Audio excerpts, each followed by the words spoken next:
मैं हूं वारिस इकबाल, हाजिर हूं एक नई वीडियो के साथ। अगर आप मेरे चैनल पर नए हैं तो मेरे चैनल को सब्सक्राइब कीजिए और इस वीडियो को अपने प्यारों को भेजिए। शुक्रिया। महमूद सरहदी के कतात ओ लेवल के निसाब के मुताबिक के हवाले से दूसरी वीडियो हाजिर है। महमूद सरहदी के कतात की समझ के लिए ज़रूरी है कि ये दोनों वीडियोस भी देखी जाएं, इसलिए इस वीडियो का ताल्लुक बनाने के लिए पहली वीडियो ज़रूर देखिए, क्योंकि उस वीडियो में महमूद सरहदी का तारुफ और महमूद सरहदी का अकबर इलाहाबादी के साथ ताल्लुक उसमें बयान की गई हैं। इसलिए अगर आप वो नहीं देखेंगे तो फिर इस वीडियो को देखने से आपको कोई फ़ायदा नहीं होगा, बेहतर नहीं होगा। महमूद सरहदी के शेरी मौज़ूआत में एक मौजू हमारे यहाँ की माशी नाहमवारियाँ भी हैं, जिन पर लिखने वाले जब लिखते हैं तो पढ़ने सुनने वाला रोने या मलूल होने पर मजबूर हो जाता है। मसलन अफलास ने बच्चों को भी तहजीब सिखा दी, सहमे हुए रहते हैं, शरारत नहीं करते। तो ये एक दुख का मौजू है और उसे दुखी अंदाज में बयान किया गया है। लेकिन इसी अलमिये की बात को महमूद बहुत हल्के फुल्के अंदाज में बयान कर देते हैं। जैसे उन्होंने अपने इस कते में अजब नशीले अंदाज में तंज किया है, जिसमें दलील का पहलू बहुत नुमाया है और हर किसी को सोचने पर मजबूर कर देता है। तमाम ज़र के करिश्मे हैं आज दुनिया में, शरीफ कोई नहीं है, रजील कोई नहीं है जो अपनी कफालत न कर सके महमूद, तो जान लीजिए उसका कफील कोई नहीं। रजील का मतलब होता है शरीफ का उलट समझ लें, कमतर, कमीना, बुरा वगैरह वगैरह। अच्छा, कफालत का मतलब होता है कि अपने असबाब पूरे करना, अपना नान नफ़का पूरा करना, अपना और अपने घर वालों का, अपना और अपने घर वालों के अखराजात को पूरा करना, ये है कफालत करना। तो कफील वो है जो कि कफालत करता है।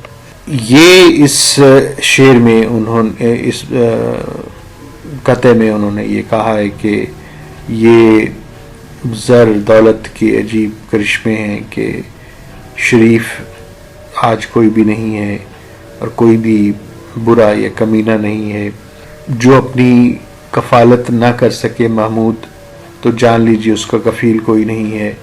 और जो बेचारा अपने हालात को बेहतर नहीं कर सकता तो समझ लें कि उसका पुरसाने हाल कोई नहीं है। इस कते में महमूद ने एक ऐसे जानलेवा माशी अलमिये की तरफ इशारा किया है जिसने सारी तहजीब और तहजीबी रवायात की इमारत को ही ज़मीन बोस कर दिया है। दौलत की गैर मसावी तकसीम से पैदा होने वाले मसाइल तो हमेशा से हैं, मगर माशरे में अखलाकी अक़दार मौजूद थीं। अच्छे बुरे की तमीज़ यानी शरीफ और रजील में तमीज़ दौलत या ज़र की वजह से नहीं थी, बल्कि अक़दार व आदात और तहजीब की वजह से थी। मगर अब ये कैसा दौर आ गया कि शरीफ और रजील की जांच का मयार फ़कत दौलत हो गया। और फिर ऊपर से सानहा ये हुआ कि बेयारो मददगार लोगों की तादाद बढ़ गई और उनके सर पर दस्ते शफ़क़त रखने वालों की तादाद घट गई, कम हो गई। आम कारी के लिए ये कता एक मज़ाहिया ये हंसाने वाला हो सकता है, मगर दिलो दिमाग और दर्द दिल रखने वाले के लिए ये कता आंसुओं से लुथड़ा हुआ और आहों में जकड़ा हुआ है। ये महमूद सरहदी के उसलूब की खासियत है कि वो इस तरह के मुश्किल, पेचीदा और संजीदा मसाइल को बहुत आसानी से खूबसूरत और सहल अंदाज में यानी आसान अंदाज में कह देते हैं। जैसा कि पहले भी बयान किया है मैंने कि महमूद सरहदी अपने इर्द गिर्द मौजूद उन मौज़ूआत की हसासियत को भांपने की सलाहियत रखते थे जो शायद दूसरों में न थी, और अगर थी तो बयान का हौसला या तरीका न था। महमूद सरहदी एक पाकिस्तानी शायर थे। वो पाकिस्तान से इतनी मोहब्बत करते थे जितनी कोई भी पाकिस्तानी कर सकता है। यही वजह है कि उन्हें ऐसी हर बात बुरी लगती थी जो पाकिस्तान के खिलाफ होती। हमारे यहाँ रिवाज है कि हम अपनी सारी महरूमियों का जिम्मेदार पाकिस्तान को समझते हैं। बहैसियत एक मुहब्ब वतन पाकिस्तानी उन्होंने ये कथा जो अभी आपके सामने है लिख कर न सिर्फ इस सोच के खिलाफ एहतजाज किया, बल्कि ऐसी पस्त जहनियत के चेहरे पर एक जोरदार तमाचा भी रसीद किया कि जिसका बस चलता नहीं बीवी पे, घर में आज कल बाहर आकर कोसता है पहले पाकिस्तान को। इस कदर हो जाए जिसकी पस्त जहनियत, तो फिर फौकियत हासिल है उस इंसान पर, हैवान को। मतलब इसका कोई मुश्किल नहीं है, बहुत आसान सा है कि जिस बंदे का अपने घर में अपनी बीवी पर या घर में बस नहीं चलता, कुछ नहीं कर सकता, वो बाहर आकर पाकिस्तान पे बात करता है, पाकिस्तान को कोसता है, पाकिस्तान पे मसाइल की बात करता है, या अपने मसाइल की का जिम्मेदार पाकिस्तान को ठहराता है। शायर ये कहते हैं कि अगर किसी की इतनी जहनियत पस्त हो जाए तो वो हैवान के दर्जे से गिर जाता है। अगर गौर किया जाए तो यहाँ वो आला पाए की बरजुस्तगी का इस्तेमाल करते हुए वतन अजीज के खिलाफ सोच रखने वालों पर बहुत आसान और मुख्तसर पैराए में तनकीद करते दिखाई देते हैं कि ऐसे लोग जो ऐसी पस्त सोच के हामिल होते हैं वो इंसान तो क्या हैवान भी नहीं हो सकते। वो वतन जिसने उन्हें आज़ादी की नेमत दी, अपनी अलग पहचान दी, अगर कोई उसके खिलाफ बात करता है तो यकीनन वो इंतहाई पस्त जहनियत का हामिल होने के साथ साथ इंसानियत के मर्तबे से भी गिरा हुआ इंसान है। इससे बेहतर तो वो हैवान है जो जिस घर का खाता है उसके साथ वफादारी निभाता है।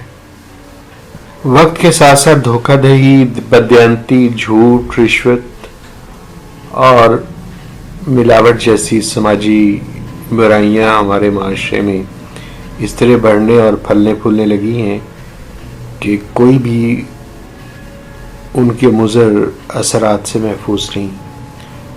महमूद सरहदी ने इन समाजी बुराइयों की संजीदगी का इदराक किया और अपनी शायरी में इनको तनकीद का निशाना बनाया।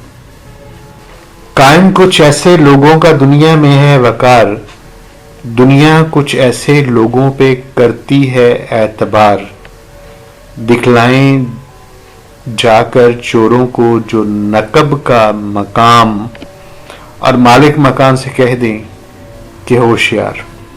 अब लफ्ज़ी अगर मतलब हम देखें इस कते का तो बहुत आसान सा है कि इस दुनिया में अब अजीब दौर आ गया है कि ऐसे लोगों की इज्जत और मकाम और वकार है कि लोग उन पे एतबार करते हैं कि जो अजीब मुनाफकत का शिकार हैं कि वो खुद चोरों को बताते भी हैं कि कहाँ जाके तुमने नकब लगानी, यानी कहाँ जाके चोरी करनी है, और मालिक मकान को भी कह देते हैं होशियार भी तुम्हारे यहाँ चोरी होने वाली है।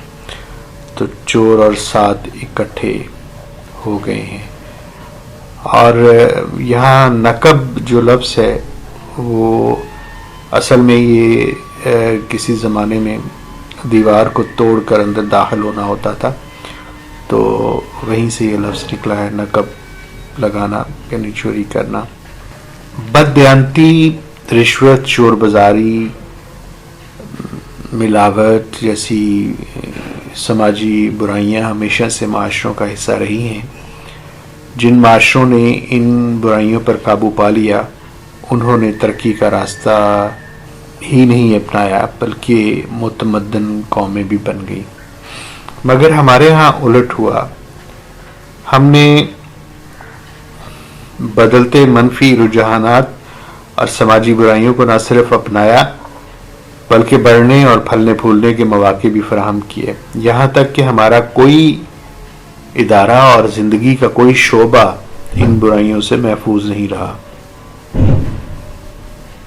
ہمارے ہاں عجب رجحانات پنپ رہے ہیں کہ ہمارے ہاں وہ لوگ باوقار ہیں جو ایسے منافق ہیں کہ چور کو بھی راستہ دکھاتے ہیں اور مالک مکان کی ہمدردیاں بھی حاصل کرتے ہیں۔ یعنی اس معاشرے میں زندہ رہنے کے لیے ضروری ہے کہ چور اور ساتھ دونوں کے ساتھ تعلق قائم ہو۔ المیہ یہ ہے کہ ایسے لوگوں کی معاشرے میں عزت بھی ہے اور ہر قسم کی سماجی اور معاشی آسائشوں اور مراتب کے مزے بھی لوٹتے ہیں۔ اس خطے میں بھی محمود سرحدی کا مخصوص اسلوب اور اس کی برجستگی اور بے ساختگی دکھائی دیتی ہے۔ اکبر الہ آبادی نے انگریزی سامراج اور انگریزی تہذیب کو اپنی شاعری میں تنقید کا نشانہ بنایا اور نو آبادیاتی نظام کی خامیوں کو ظاہر کیا۔ محمود سرحدی نے اپنے دور میں اکبر ثانی ہونے کا حق ادا کرتے ہوئے استحصالی نظام پر اپنے اشعار کے ذریعے کاری ضرب لگائی ہے۔ ان کا یہ بند اس کا عکاس ہے۔ نوکری کے لیے اخبار کے اعلان نہ پڑھ، جان پہچان کی باتیں ہیں کہا مان نہ پڑھ، جس کو ملنی ہو انہیں پہلے ہی مل جاتی ہے، بس دکھاوے ہی کے ہوتے ہیں یہ فرمان نہ پڑھ۔ بڑا عام سا انداز، بڑے عام سے الفاظ اور بہت آسان بات ہے، جو عام بات ہے کہ ہمارے ہاں یہی ہوتا ہے کہ نوکریاں ان لوگوں کو ملتی ہیں جن کے تعلقات ہوتے ہیں، جن کی سفارشیں ہوتی ہیں، اور ہم بیچارے عام لوگ جو ہیں وہ اخبارات کے اشتہارات ہی پڑھتے رہتے ہیں۔ یہ تو اس کا لفظی مطلب تھا، مفہوم تھا۔ نظام نے ایسی کروٹ بدلی ہے کہ بہت کچھ بدل گیا ہے۔ حقدار کو حق سے محروم کرنے کی روایت چل پڑی ہے۔ اخبار میں جب اشتہار آتا ہے تو اہل عقل یہ سوچنے پر اور یہ کہنے پر مجبور ہو جاتے ہیں کہ یہ فرمان، یہ اشتہارات نوکری کے سندے سے، یہ سب کچھ فقط دکھانے کے لیے ہیں۔ نوکریاں جان پہچان والوں کو ملتی ہیں، گویا سفارش اور اقربا پروری کا دیو حقدار کا حق کھانے لگا ہے۔ غریب کا بیٹا ڈگری تھامے نوکری کی امید میں صاحب کے دفتر کے باہر بیٹھا ہوتا ہے، اور نوکری اہل ثروت، وزیر، مشیر یا کسی سیاسی جماعت کے رشتہ دار کو مل جاتی ہے۔ یہ ڈیل صاحب کے دفتر کے اندر ہی طے پا جاتی ہے۔ اس لیے شاعر اس نظام پر کڑی تنقید کر رہا ہے کہ جس میں حقدار کو اس کا حق نہیں ملتا۔ اب یہاں یقیناً یہ محمود سرحدی نے ایک بہت ہی ایک المناک صورتحال کی طرف اشارہ کیا ہے سماج کی، لیکن اور اس میں حقیقت بھی ہے، اس میں جھوٹ نہیں ہے، لیکن اس کے باوجود یہاں میں یہ کہوں گا کہ اس کا مطلب ہرگز یہ نہیں ہے کہ ہم تعلیم حاصل نہ کریں، ہم کوشاں نہ ہوں۔ ہمیں یقیناً کوشش کرنی ہے، ہمیں تعلیم حاصل کرنی ہے، اعلیٰ سے اعلیٰ تعلیم حاصل کرنی ہے، اور اعلیٰ سے اعلیٰ ہم نے معیار حاصل کرنا ہے کہ کوئی ہمیں نظر انداز نہ کر سکے۔ تہذیبوں کے بدلتے ہی نہ صرف تمدن بدلتے ہیں بلکہ زندگی بسر کرنے کے معیار، رکھ رکھاؤ اور اقدار بھی بدل جاتی ہیں، رہن سہن بدل جاتا ہے۔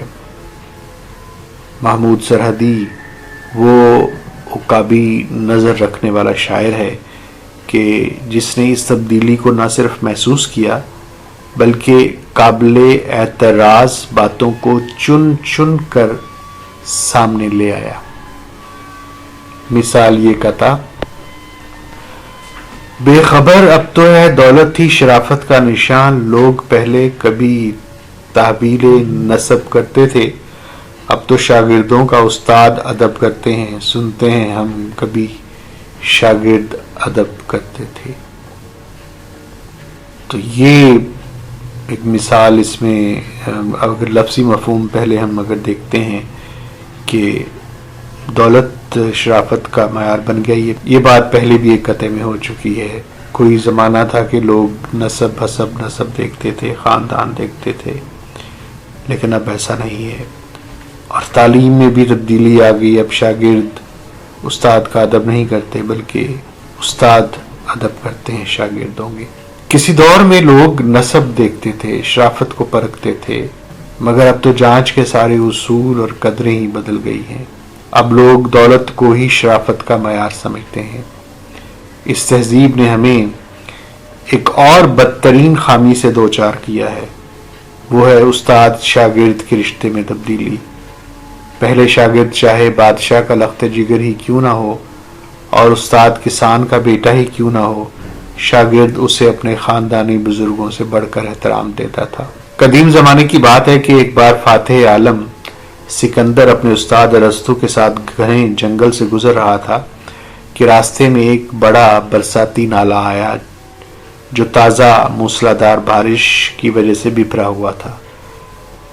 یہاں استاد اور شاگرد کے درمیان تکرار شروع ہو گئی کہ نالا پہلے کون پار کرے گا۔ سکندر بضد تھا کہ نالے کی دوسری طرف پہلے وہ جائے گا اور ارسطو کہہ رہے تھے کہ وہ۔ بالآخر ارسطو نے ہار مان لی اور پہلے سکندر نے ہی نالا پار کیا۔ جب عالم اور طالب نے نالا پار کر لیا تو ارسطو قدرے سخت لہجے میں سکندر سے مخاطب ہوئے اور پوچھا کہ کیا تم نے مجھ سے پہلے راستہ عبور کر کے میری بے عزتی نہیں کی؟ سکندر نے انتہائی ادب سے قدرے خم ہو کر جواب دیا، ہرگز نہیں استاد محترم، دراصل نالا بپھرا ہوا تھا اور میں یہ اطمینان کرنا چاہتا تھا کہ کہیں آپ کو کوئی نقصان نہ پہنچے، کیونکہ ارسطو رہے گا تو ہزاروں سکندر اعظم وجود میں آ جائیں گے، لیکن سکندر ایک بھی ارسطو کو وجود میں نہیں لا سکتا۔ یہ تھا مقام استاد کا اور شاگرد کا۔ ہارون رشید کے زمانے کے واقعات بھی ہمیں یاد ہیں۔ مگر ہمارے ہاں کیا ہوا کہ جب سے تعلیم صنعت بنی ہے، اس رشتے میں بھی دولت کا عنصر شامل ہو گیا۔ اب شاگرد ایک صارف ہے اور استاد ایک دکاندار ہے۔ بقول سرحدی سنا کرتے تھے کہ شاگرد استاد کا ادب کرتے ہیں، مگر اب تو استاد شاگرد کا ادب کرتے ہیں۔ پہلے شاگرد کو استاد کے ساتھ بدتمیزی کو تربیت کی کمزوری کی وجہ سمجھا جاتا تھا، مگر اب اسے ذہانت اور اعتماد کی وجہ سمجھا جاتا ہے۔